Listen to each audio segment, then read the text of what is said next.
Do you like books? I mean, really, really like books? Then you're in the right place. Each week, your host, Sam Hankin, interviews the best of today's top-selling authors and the up-and-coming superstars of modern literature. This is The Avid Reader. Here is your host, Sam Hankin. Hi, everyone. Thanks, as always, for joining us here on The Avid Reader, brought to you by Wellington Square Bookshop. Our guest today is Natashia Deón, author of The Perishing, which was published by Counterpoint and released just a few days ago. Natashia's debut album, Grace, was named Best Book by the New York Times, and her work has been featured in Time, People, the New York and Los Angeles Times, American Short Fiction, BuzzFeed, and many other places. She's also a practicing criminal attorney and a professor at UCLA and Antioch. And if that weren't enough, she's also the mother of two. I don't know how she can do it. So, The Perishing. Our narrator, and I kind of use that in the singular, awakes in LA in 1930, naked, slumped, broken against the city building in an alley. We follow her and her close, very close relations as we wander through time and begin gradually to learn and understand a secret that only a very few know, and who gain that knowledge in very different ways and manners as they pass through lives as uncertain as ours, but in different ways. So welcome, Natasha, and thanks so much for joining us today. Thank you so much, Sam. I'm happy to be here, and I love that you said debut album, because now I feel like a real rock star. No, I love it. I love it. Oh my gosh. Well, now you have to add that to your repertoire of you as a Renaissance woman. I'll learn the fiddle or something. I don't know. Can you sing? No. Well, I sing. Well, let me clarify. I sing, but is it like for others? No. It belongs in my shower. Yeah, likewise. A nice echo, you know. Okay, so just to get started, this is not like an interview with Terry Gross. I ask weird questions just because I like them. And I know we're trying to sell your book, but if I get too off topic, just say, Sam, we're talking about me, not you. It can go wherever you take us, Sam. I'm happy. Okay. Okay, so here's the first weird question. In the very last of your acknowledgments, you thank Jesus. Why do you do that? It's a reflection of, I guess, my faith. And also I feel very strongly that I get to do this, like he lets me, like God, the universe, whatever people, might attribute talents and gifting to. I think that's, for me, is the first and foremost, that I was a created person and I get to do this. And what's interesting is you could say, does Jesus enter the book or does his nemesis enter the book? I wouldn't say that Jesus enters the book. It's not a Christian book. It's very much, and if we want to get just to my religion a little bit, so I consider myself a Christ follower. So I believe in helping the most vulnerable of us, whoever that is, at whatever time in history. So if it is the trans community who are being killed at an astronomical rate, that's where I am. If we're talking about immigrants, as an attorney, that's where I am. I represent in my law practice the poor and the working poor. Which means I'm also poor because, to exercise compassion to the vulnerable is to become vulnerable yourself, is to put yourself in the line of fire for a lot of things. And that's my whole law practice. That's my life. So if in that way Jesus enters the book, I think my faith dictates that I show mercy, that I show compassion, and if I can show up in ways that I'm allowed to show up, then I need to show up. It's funny because I've been practicing law about 4 times as long as you have, and I understand exactly what you're saying.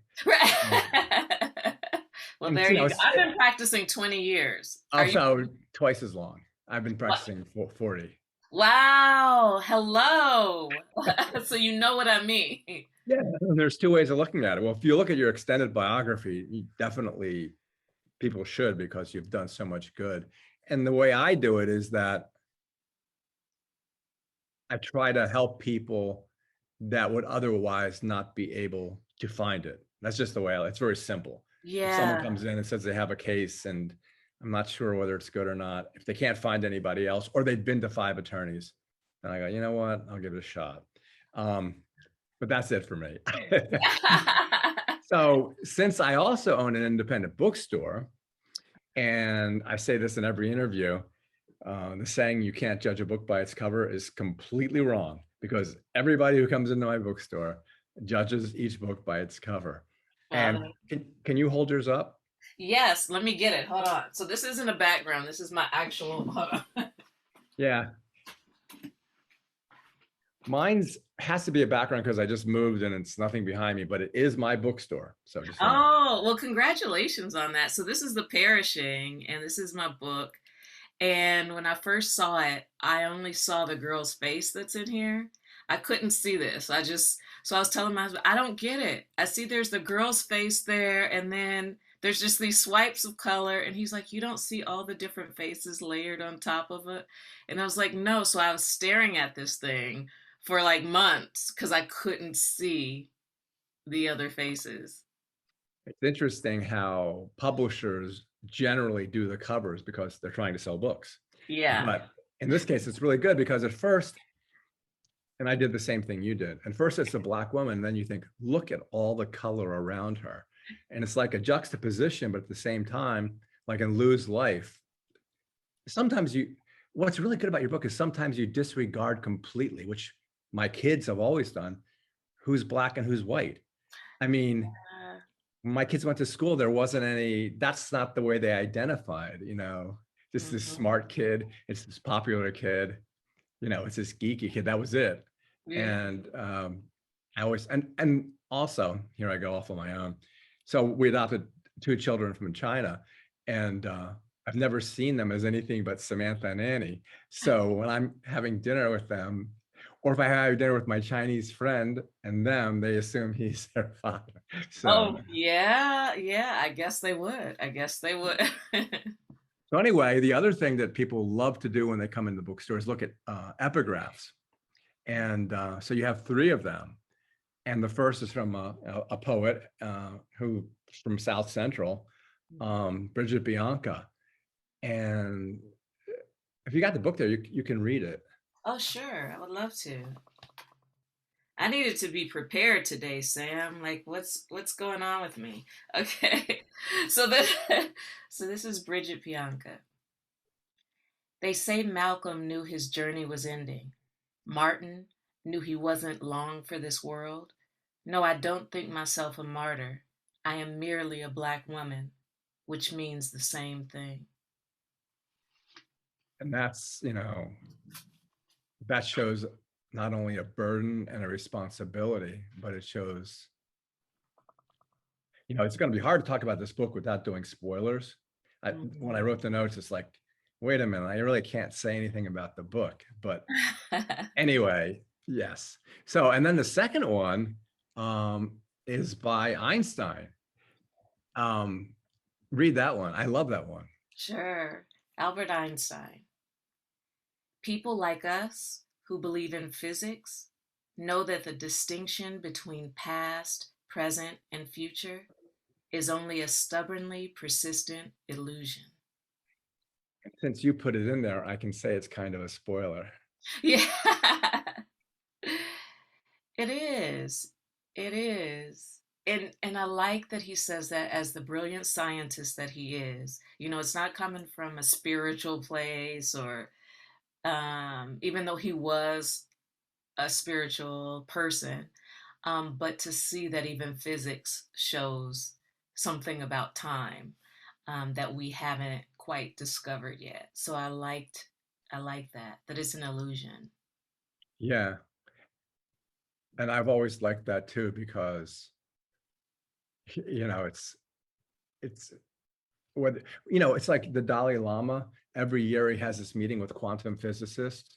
and everything gets closer and closer between Buddhism and the science of quantum physics. Oh, I love that. I think it's coming together, right? Just because we haven't discovered it yet doesn't mean it doesn't It doesn't exist, exist. you know? So I love that. And then the last one, well, I'm calling it the second to the last one, and I'll tell you why in a minute, is Chuan Choi, who I watched that YouTube talk you had about ghosts. Yeah. So read his. Chiwan Choi. At best, we will lose each other at something we have been taught to call the end.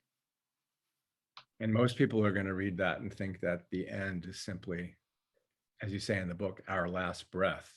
That's how he died. Our last, he stopped breathing. Mm-hmm. And that's the way you can look at it, but that's not what it, that's only a little part of it, right? Mm-hmm. It's the end of this part. Yes, maybe. And then we talked about your last acknowledgement in the book. And I always love when people read, when readers read acknowledgements, because they're important. Yeah. And and no one who puts C.S. Lewis as the first thing in their acknowledgement. I don't know. It made sense to me. Because I think my greatest hope, the LA Times asked me what I hope to accomplish with this book. And I told them the same thing that I'll say now, is that if I can ask for anything, why can it not be that we be better to each other, that we treat each other better, that the world can be better? And I know that's a lot to ask, and I know it's just a book, but if I get to make any ask, I would want it to be that. And just to treat each other better. People are so angry. Everything is so bifurcated, this side and that versus that side. And we can't even talk to each other anymore. So I added C.S. Lewis because I love this quote. He said, "There are no ordinary people. You have never talked to a mere mortal. It is with immortals whom we joke with, work with, marry, snub and exploit, immortal horrors or everlasting splendors." Oh, isn't it funny how, if I call that an epigraph too, so there's 4 of them. And, I always think authors must think, you have to think hard about your epigraphs, and you have to be a good reader yourself. And then I think it's like, as I've used this argument in my trials and the opening statement, I'm going to show you the outside of the jigsaw puzzle box. And then during the next 2 weeks, you're going to see all the pieces. But here, and that's what you've done in your app. You can use that if you want. I'm gonna use that. I'll say another lawyer who I know named Sam uses this. I love that. I love that That's great. because it leaves space. Anyway, so yeah, when Sarah's on trial, and I really liked reading that because it resonated with me. And I'm wondering, did you really like writing that because it sounded just like it would sound, at least to me? Yeah. No, I still say that because I still practice. So when I mean, obviously I'm not representing myself, but that's the language, the standard language that we use. So it's real. I still have criminal clients whose past criminal conduct I get to erase or have have it sealed. I ask for mercy from the governor to release inmates early. So I still make these arguments today. And even this week, Monday, I was in court. So it's real language from real court cases. Yeah, and it really sounded like it. And that's the other thing. First, when writers have workshops, they always tell the students in their classes at my bookstore, don't let your research show. And that's the one thing, one of the many good things about the book is it doesn't. But then I thought, okay, well, she's reading stuff. And then I thought, okay, so she doesn't know anything about boxing. She's just researched it and put it in there. But then in your acknowledgements, you do know about boxing. Mm-hmm, mm-hmm. How'd Yeah, that happen? no, I did boxing. I practiced it because I wanted it to be real. I wanted to know what it felt like. I wanted to honor the sport of boxing, honor the history, and not just write it down. So I tell people when they ask me, for instance, about justice or or even boxing, something that I don't do professionally, I don't want to just say things that I don't know. And I think, let me say it differently. Sam, you've had 40 years as a practicing attorney. There are things that you know that a brand new lawyer coming out of law school does not know. There are just things you can't possibly know yet. So for me, and it was a conversation that I had with my editor, I said, I don't want to just write a story. I'm a 40 something year old woman who's been practicing law since I was, in my 20s. I said, I don't want to just make a beautiful sentence. I want it to mean something and come from where I am at this point in my life. I need it to be real and not like, because anybody can research a book, but actually, this is my life. I couldn't do that with boxing because it wasn't. So I had to actually become part of the boxing world. I had a trainer who did professional boxing, who trains boxers, who, does stunt work and choreography for movies. And I said, you have to show me how to do this thing. And he did. His name is Robbie Robinson. Well, it's really funny because as I was reading this, and then I took a few minutes off and I was watching Mike Tyson talking. And you know how you write about his trainer saying thread the needle and punch through? And he was saying exactly the same thing. He said Gus D'Amato taught him to punch through. So like, it takes away the violence from the sport. And it's like, you're not actually trying to hit the guy. You're punching straight through him. And I never really grasped that until almost at the same hour, I grasped it twice. All right. Woo! Well, thank you. That means a lot to me. And I have to tell Robbie too. That means a lot. That means a lot to me. It was almost the same words. It was almost threading the needle. And you do say punching through. And he said exactly those words. Oh, wow. But Awesome. Yeah, because I wanted to try to explain it at the same time I'm giving the actual language. Yeah. yeah, and the other thing, and we'll go on to like whether something's research or life history for you, but the other really, this is not like a compliment. It's just saying I know the book is good when I read these kinds of things, like when you put eyeballs on the face of eyeballs on the table of his face. I'm not going to hear that anywhere else. And then like when you're typing and you go cliffs between keys, it's like that's when I know, I'm not going to stop reading. That's when I know I'm going to finish it that night. That kind of thing. Yay. That means a lot to me because I don't know if people notice. For me, I'm like, okay, I gotta get it. You don't know. And so that means a lot to me. Thank you for noticing that, Sam. Yeah. Well, there's tons of them, but those were just two I thought of. And oh yeah, and there's other things too, like expressions that I'm thinking, well, I wonder if she wrote this or if it's a derivation of something. And it's like when Chess with Officer Adams. No, wait a minute. No, this isn't with Chess, but it's before, and it reminded me of the Chess. If you want to kill anything, keep it corralled, limit their movement and exposure, even their mind. And that made me think of, well, then at the end of the book, without spoiling, it reminded me of a certain thing. So this isn't going to help the prospective buyers, but no, I think it's a principle that's just true. I remember reading a line. I think it was in the play for colored girls who considered suicide, by Ntasaki Shenge. I remember reading her story, and there was a line. It says, "My world was, I think it was 10 blocks long." And I thought, imagine what it would be if your world was only those 10 blocks. Your limited exposure, not just your language, but your experience and everything. And when I started traveling internationally for the first time when I was 20, on my own, 20, I think it was to China. I remember thinking how much I didn't know, how much I didn't understand. Everything was because I watched it in a movie. Even going to England, I asked one of the stupidest questions that I regret so much. And I'm going to just say it now because I'm ashamed, and I hope that shame will help someone else. But I remember I had met my husband and we were driving around. He wasn't my husband yet. He was just this really cute guy I was dating. So we were driving around, and then I remember all the workers, selling vegetables, mowing lawns were white people.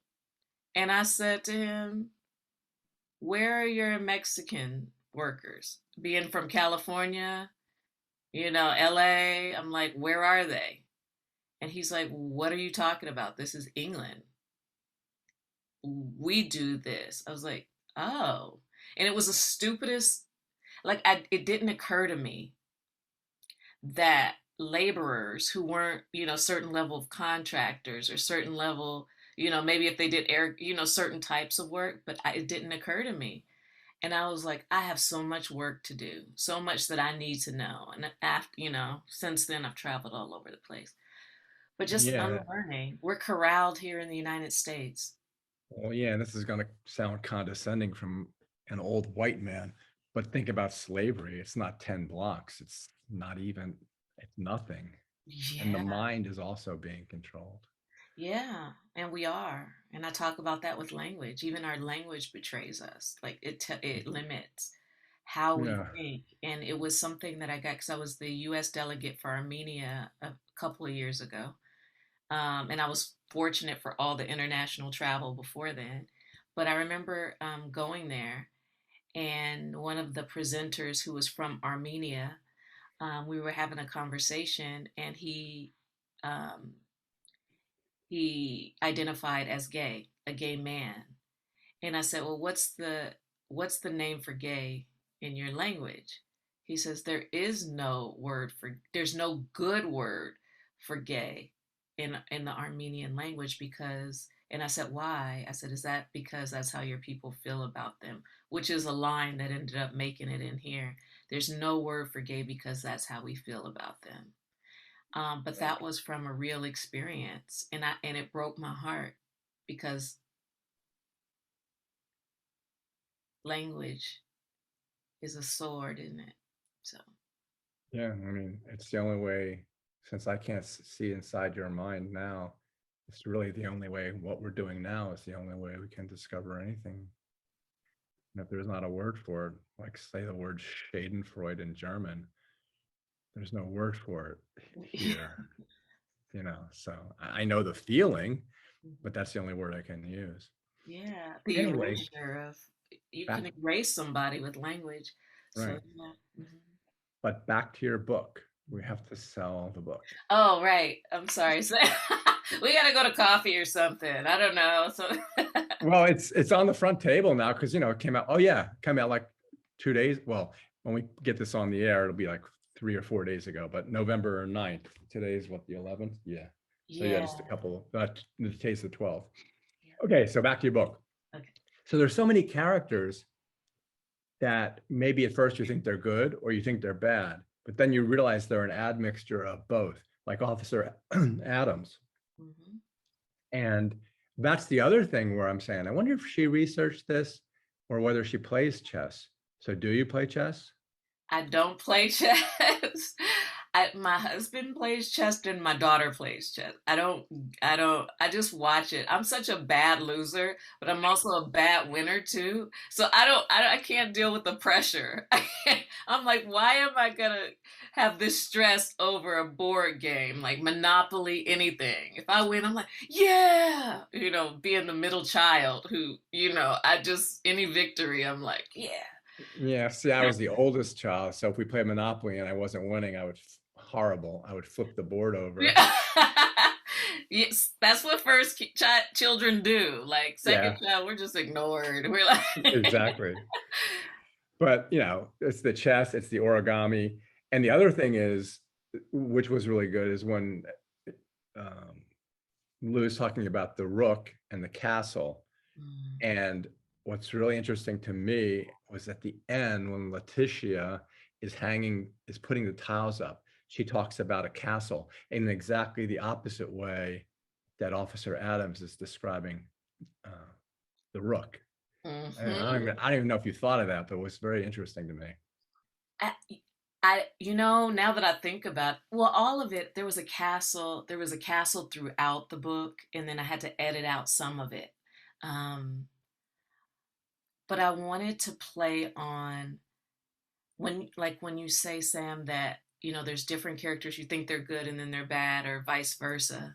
um I wanted to play on how people are complex and how we could take the same information and misconstrue it depending on what our needs are. It's like people who take the Bible and they'll interpret it a certain way, like people interpret it as they are, is sort of my thinking. Um, Not necessarily what's there. So when you have Officer Adams interpreting the rook one way and Letitia using the same information, interpreting it a different way, I think that was significant. So I wanted to do that. I wanted us to relook at our language and how we define things, like slavery. You Yeah, mentioned slavery. but then again, he doesn't show up when he should show up. And then at the end, I think it's Goldie who says, if you had this car, you wouldn't wash it, you would leave it be, stuff like that. And Yeah. then the most telling one is Wally, Metal Wally. Is Hmm. like, I'm thinking, what an asshole, you know. But Lou, goes to his. I can't spoil all this, but Lou, they're friends, and he says we're friends, but then he does all these things, and then, yeah, what were you thinking? Probably I could. Wally was based on a lot of people that I've known and that I know, and the mistakes even that I've made, and not showing up for friends and people not showing up for me. And I think part of my law practice, and like sounds like part of your law practice, is showing up when people need someone, because I've been left when there was nobody there. But also how, as children, we can play and have a good time, but there's something that happens when we grow up and we take our places in society that can change who we are and the way we see things. So I have friends, like I live in a city that's almost equally half uh, Democrats and half Republicans, like an extremist on both sides. So it's an interesting world to live in. And you could have this friend that you went to school with, and they're now on the other side because of the society we live in that forces people one side or the other. And it's like something happens and they see the world differently from trauma or whatever, but there's a certain result. I had a friend who works in Hollywood, and I remember when he was starting out, he couldn't he couldn't edit, he couldn't do lighting or anything. So he was asking like friends, and he was a white guy, asking friends, "Oh, just give me this job. Yeah, I don't know how to do it, but you could train me." And he would never get a job until like right before the pandemic, he finally got a job. And then the next time I saw him, he was complaining that he didn't get the next job because they're trying to hire all these women and all these people of color who don't have any experience. And it's because and I'm like, what are you saying? I said, I know you. I know your story. How could you say it? What makes you think it has anything to do? You weren't saying this a little while ago, but now you're a victim. Things like that. And I'm not saying Yeah, that it's always that, but it surprised me. And he says, well, you're not like other black, all that stuff. So it's just right. confusing. It's like saying some of my best friends are Black. Yeah, don't do that to me. And Don't do that when I know your story. Like, especially don't do that. So, well, I put a Black Lives Matter sign up at the bookstore, and I got all these hate phone calls, and then uh, emails, and then we were look we were coming to your bookstore. We were so looking forward to it, and now we can't come anymore. I'm going, yeah, okay. I don't I don't know what to say, and I don't really give a shit if you come anymore. right, right. I had a pastor tell me that he was, who is, white and evangelical. And we were so much on the same page, feeding the hungry. I thought, and I said, yeah, because Black Lives Matter. He was like, but all lives All matter. lives matter. And I Jesus said, Christ. of course they do. Of course they do. That's not what we're talking about. I said, it's like you running into I don't know, a prostate cancer event that they're holding, and you're running in saying, well, breast matter too. What about breast cancer? Of course that matters, but we're talking about prostate cancer right now. That's what we're fundraising. That's the moment. It's not that the other doesn't matter, but I think that's the rhetoric that's out there. you can't be both. But of course, all lives matter. But the moment, the issue of the moment is Black lives mattering because they don't seem to. No, and me being again, I'm being prejudiced against myself. Me being an old white man, it's like I become somewhat fatalistic because what you're saying is happening or has happened is getting worse. It's not getting better. Yeah. And there is no civil discourse. And then you have this idea that Black Lives Matter is an organization run by Antifa. And I'm saying to these people, are you insane? But I can't, but there's no listening and they think I'm insane. And it's like this, I guess with the Sedition Act and Thomas Jefferson and John Adams, the same kind of shit was happening. Mm-hmm. But now it's happening to us, and it's a lot worse because there's a lot more look the trial now, basically one guy shooting four guys and the other guys have guns. It's like trying whoever was the gunfighter shooting the other gunfighter. Yeah. Just because guns are there. Sorry. No, I get it. I'm there. Another thing that was cool, and I don't quite understand it, was why was it Letitia? There was a picture on the table and you said face up. And I was thinking, I wonder why she said face up, because it wouldn't be face down unless it was the dead relative, but it wasn't. It was somebody else. It was their kids or them. I don't know what it was, but you said face up. And I thought, okay, why is it face up? But then I thought maybe she didn't really think about that at all. But did say face up. Face. Because all pictures are face up unless you turn them over because your husband was an asshole and you're divorced now, or you can't look at it because someone's dead. Well, I might have missed something. That's during the tiling scene. Yeah, I just wanted to show that that because the table was messy, and you know how sometimes things get flipped over. So I wanted it to be clear that it was laying down, but it wasn't laying down because it had been turned over, but that it was still sitting up. So it wasn't like a bad thing or a bad memory, even though it was a scene where she was in war. She was a nurse in a war. Yeah, and that's really interesting too, especially at the very beginning when you have Charlie in there. It's like, okay, Charlie's going to be in every other, and yeah. So anyway, there's one paragraph where Sarah begins and says, which I totally disagree with. She goes, Sarah says that power is neither good nor bad. And in my life, power corrupts. Absolute power corrupts absolutely. That's it for me, black and white. I don't care how idealistic you are. I don't care if you're the dog catcher or the president. Wow. I think it depends on, because I actually agree with that statement, with not that it corrupts absolutely. I think the way that we see power, and depending on what kind of power we're talking about. So Sam, even looking at you right now with this show that's going to be on all these multiple things, there's a certain power to it. You have power. And I think just from this short time with you, maybe you're just this horrible person outside of here with who owns a bookstore. I don't know. I think it's unlikely, but I can't speak to that. But I think you have a level of power here. But I don't think that the power that you're using is a corrupted power. It's to help, because you can't love books. You can't make a life in books and be a horrible human being. I just don't believe you can own books, but to have a life in books, to have a bookstore, to be an attorney that helps people, I think it's impossible. I remember, I'll give you another example in my own life. So I run a reading series called Dirty Laundry Lit here in Los Angeles. 200 people in a bar, standing room only, with readers. It's readers. Some are well known, some are brand new. It's their first time ever reading.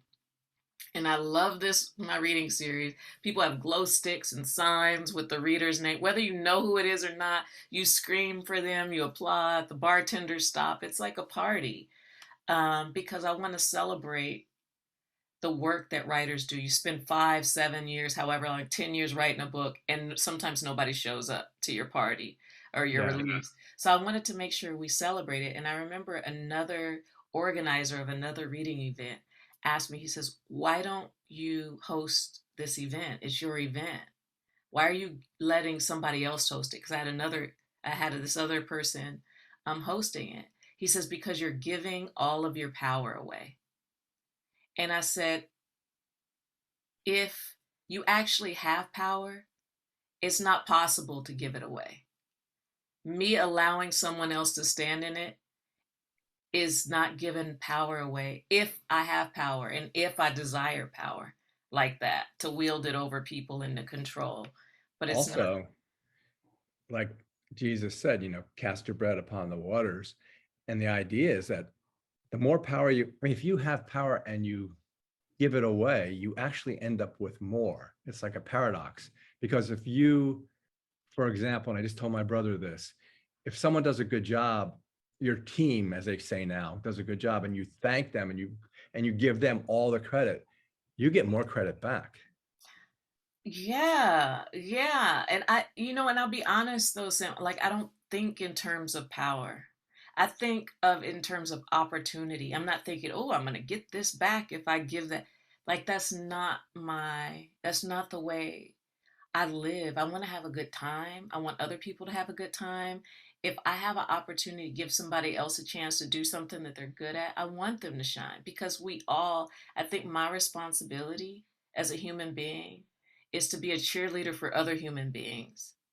And I hope that they would cheer for me, at least, say good job. I do look forward to that, if somebody says good Sure. job. But if they don't, I cheer for my own doggone self.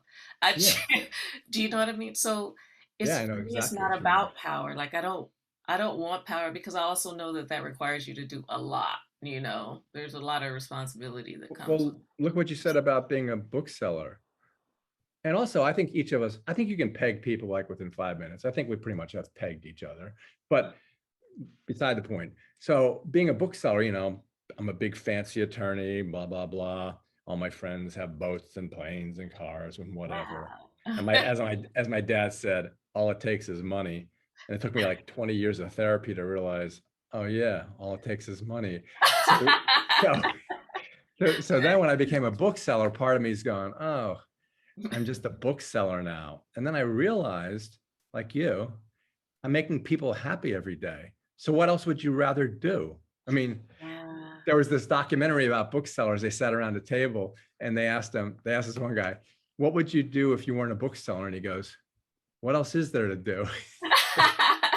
Yeah, I mean, pretty much. It's a whole different way or outlook. I think there's people who love money, and they say, you can't serve two masters. There's people who love money, which biblically, if we stay on that theme, says the love of money is the root of all evil. Not some of it, but all of it. The love of not money itself, but the love of money is the root of all evil.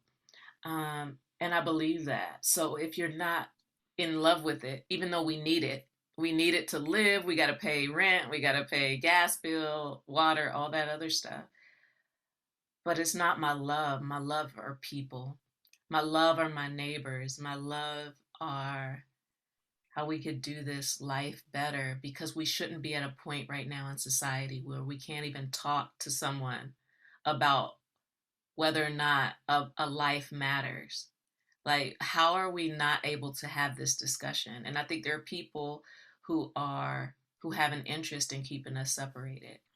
And I hope the perishing, brings us together in some way and makes life better. Here's back to the book, kind of spoiler, but it's not a bad one. It's like she says the cancer in her arms, and she goes there and they diagnose it as carpal tunnel, which, but how could she have had cancer? Wouldn't it have been healed? Yeah, oh, that's a good point. But she could get things, but she can be damaged, but it can also, um, and I got that from, I was reading some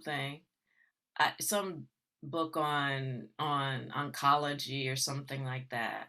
A friend of mine, her dad was an oncologist and died of cancer.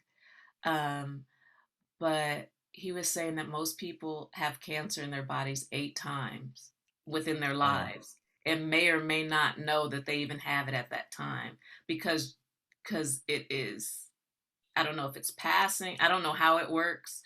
But yeah, they were like, you could have it present in your body 8 times. So I'm like, so what? We just heal from it? Does it go somewhere else? So that's why I allow that to stay in there. Okay, I'll give you a break on that then. Okay. So, um, you don't have carpal tunnel, do you? Because it sounds like maybe you did, but just because sometimes people put in because they're suffering from it too. Yeah, no, I don't have carpal tunnel, but I've had coworkers who've had carpal tunnel. Yeah, me too. Tons of them. Yeah. Um, so Mr. Lawrence and Miss Miriam, her Lou's foster parents, they also fall into that category, although only slightly. They're both very good people, but Mr. Lawrence at first seems so matter of fact, and maybe you're not sure. And Miriam, then after what happens to Mr. Lawrence, you think, okay, okay, that's it. I'm done. I'm done with you. And but then that's not what she's saying at all. And that goes to the fact that Lou theoretically has power that she doesn't use. And that's her semi-fatal flaw.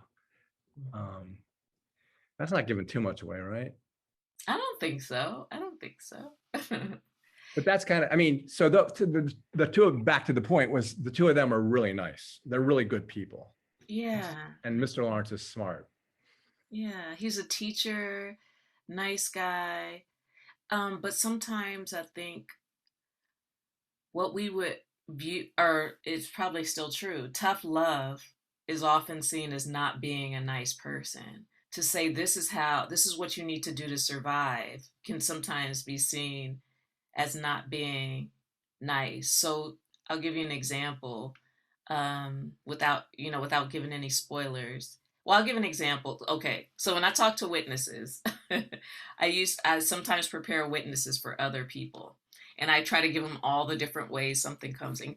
I try to help them to just answer the question. Don't volunteer information. Don't answer questions because lawyers and judges are professional question askers and are professional, priors of information. I said, so you need to answer yes, no. If it's your address, then you can say more. So I give them this principle. It's called the shut the F up principle. And I say that because I need it to be so strong in their mind. You answer the question, then you shut the F up. And that's, and it's mean. It could be seen as crass and mean, but it's the only way to get them to remember the the philosophy of It's how like not to get yourself in trouble. it's like if you have a witness in a car accident and she says the word insurance, and then you're at the table, and I'm bad at this, but every once in a while I'll go like this, Yeah. and you can't do that. You can. No, no. I just have to keep a straight face. I It's think my hard. client needs a break right now. Let's go on a break and have her. Don't do that. So all that. So these people, so so they're trying to prepare her to be black in the world. Like she has no memory. She doesn't know that there's things that she can't do in the same way. So she's asking these questions because she arrives knowing that she's black, but she doesn't realize that the 1930s um, ascribes certain characteristics or certain character to her, whether she is that or not. So I wanted her to have two people that prepare her for the world. And sometimes it's harsh, but they rather see her alive. They rather see her making money for herself than not. Oh, you can decide what you want to do with this one. What would you say Lou and Sarah's relationship is?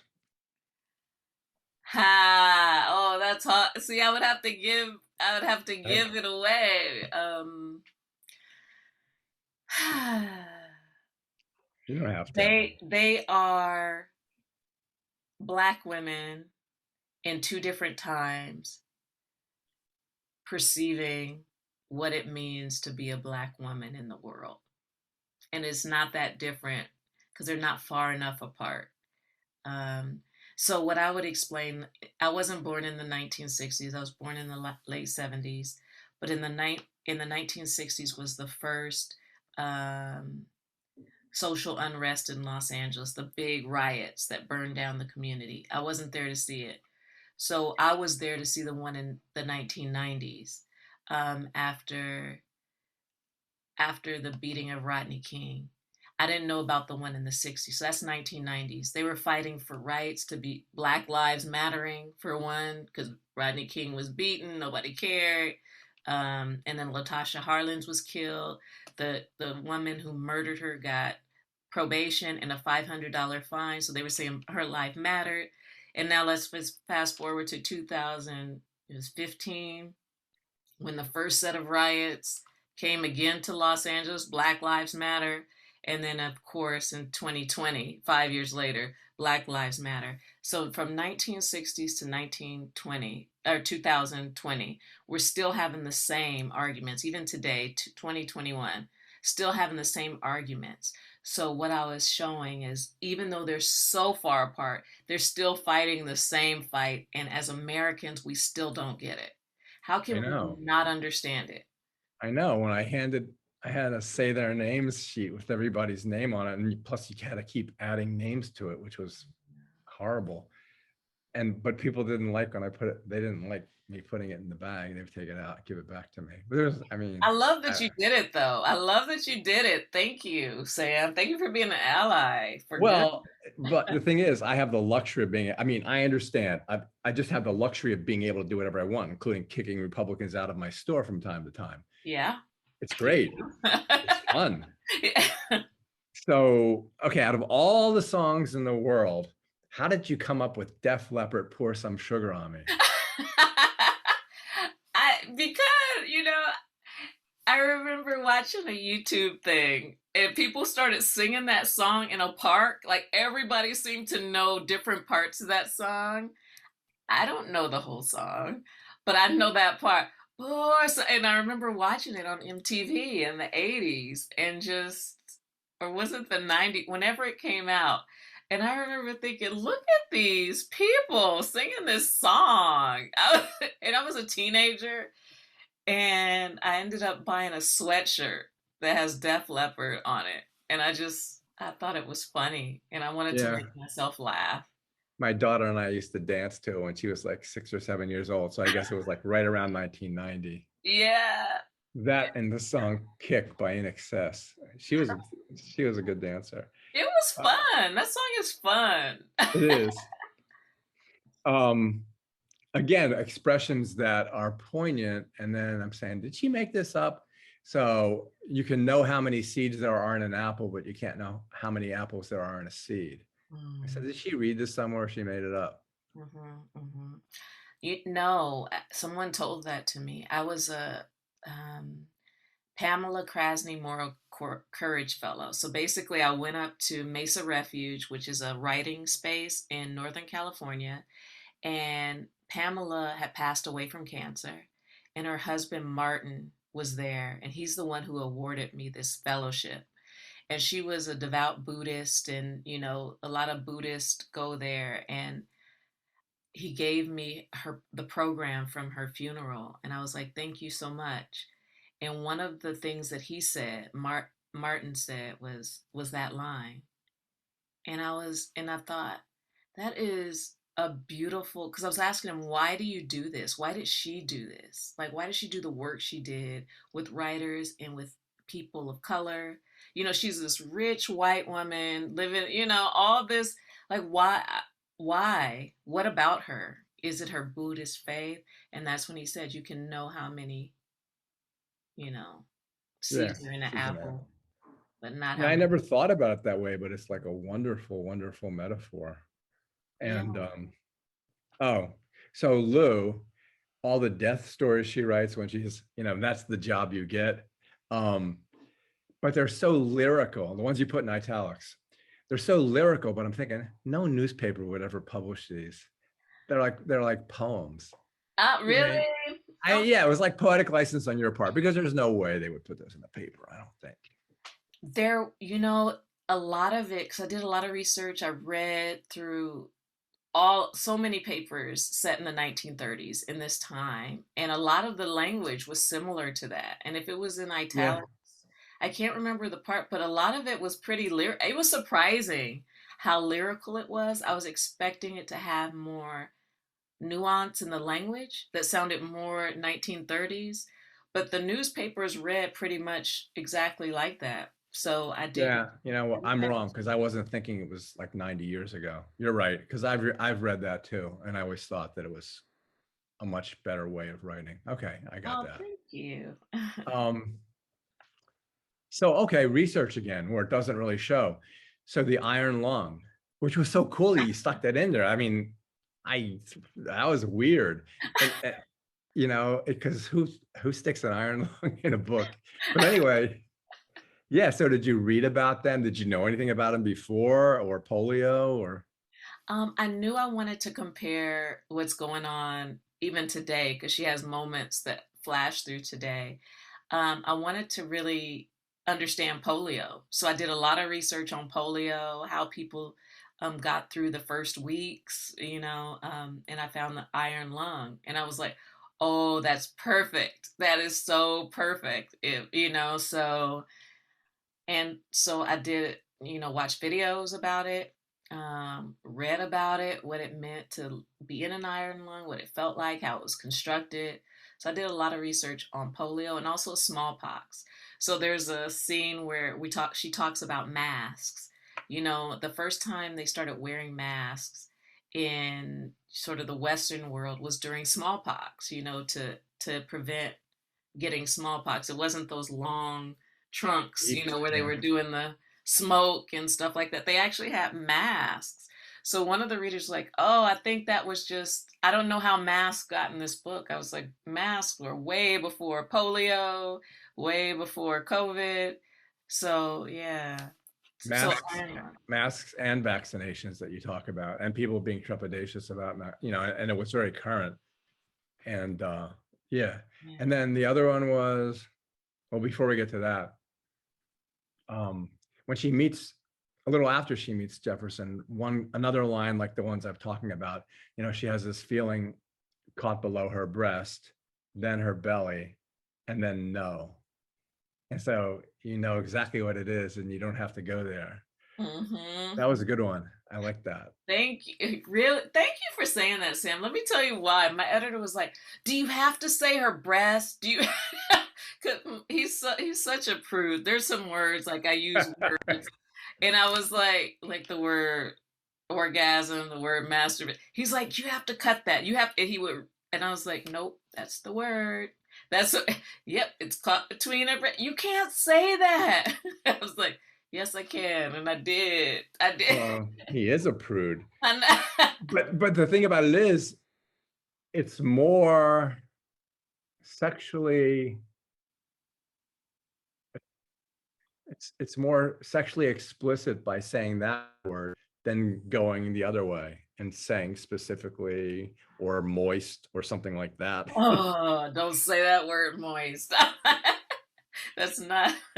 No. Sorry, but you did. I mean, I'm just using it as an example. Other books do that. I mean, lots of books I go there. know. I know. But the idea of just saying no lets you picture it without you having to say it. So I thought that was cool.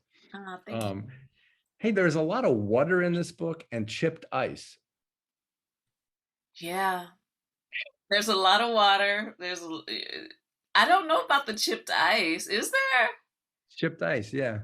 I know there's chipped ice because everything was ice blocks. There was no refrigerator. It was in Oh 1930. yeah, right. Yeah, yeah. Everything, and water is such a huge issue for LA. So it was actually called in the 1930s, it was the Water Wars.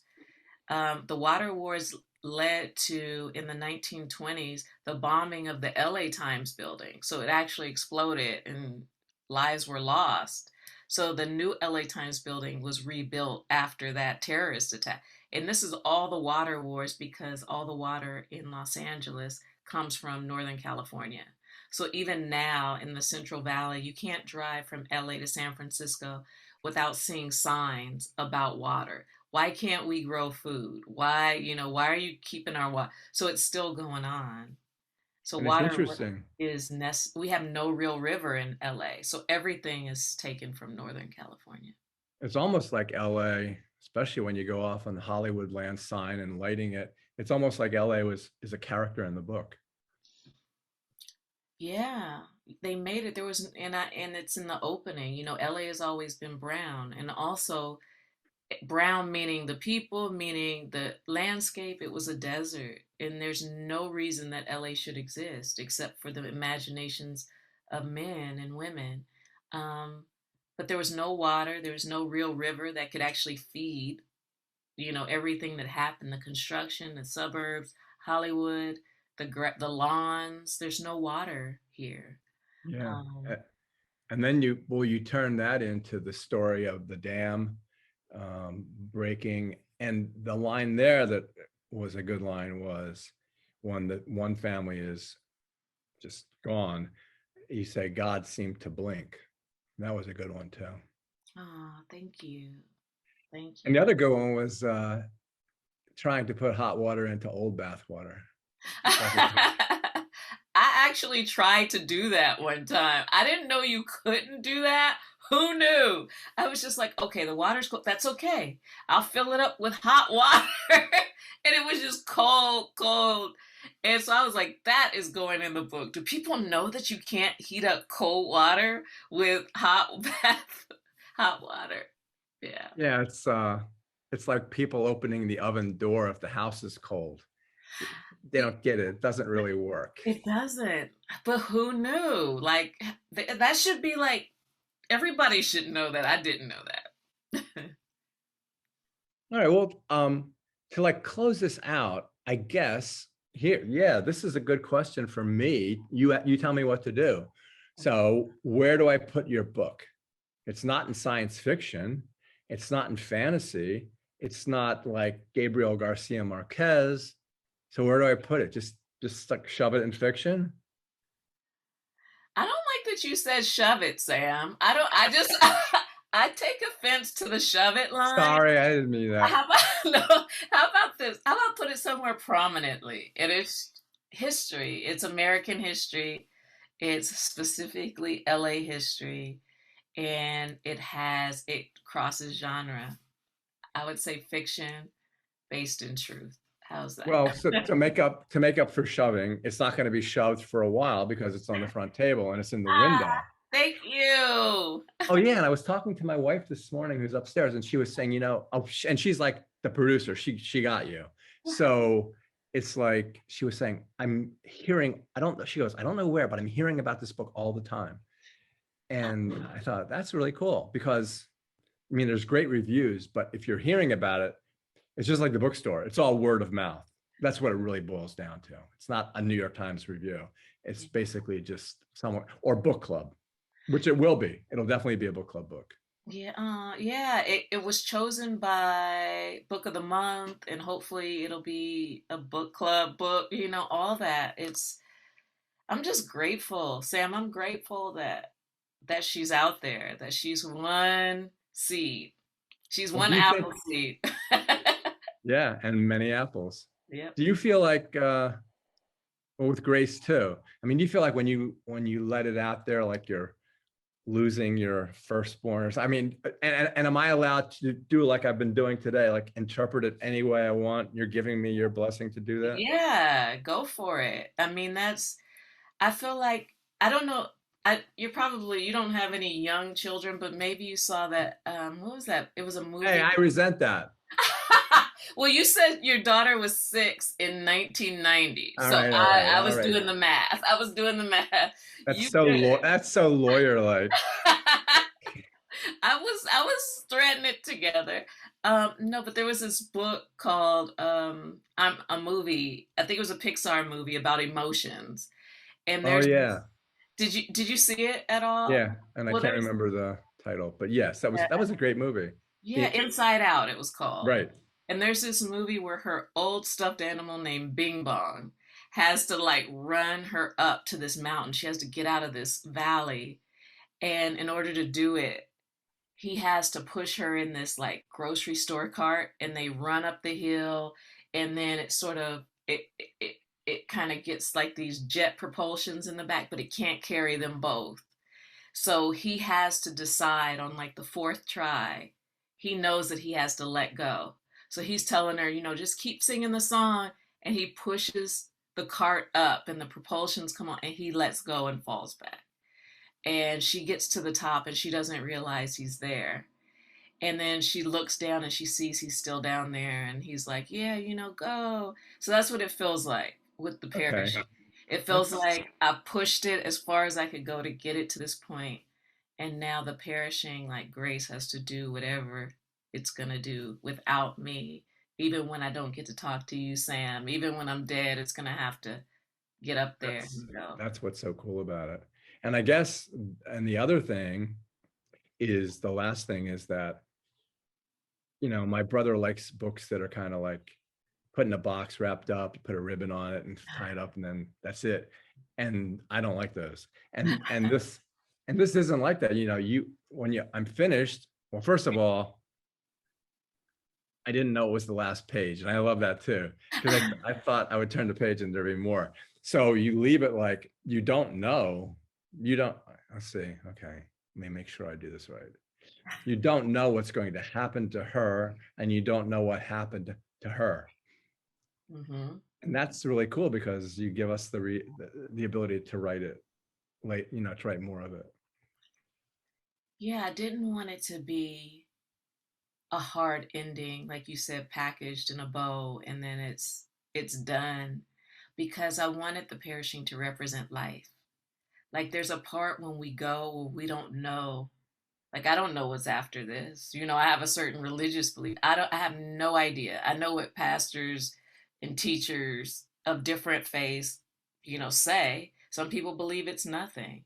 But I know that even if it's nothing, that people have, especially writers, actors, or people who are kind, I know their goodness or their good works or even their bad ones live on long after them. So I wanted it to continue on in that way, like anything is possible or nothing is possible. I don't know. And I want it to be truthful in that way. Yeah, I think it is very truthful. Well, anyway, thank you so much. This was a pleasure. I really enjoyed talking to you about it. And I apologize if I offended you in any other way besides No. the shoving.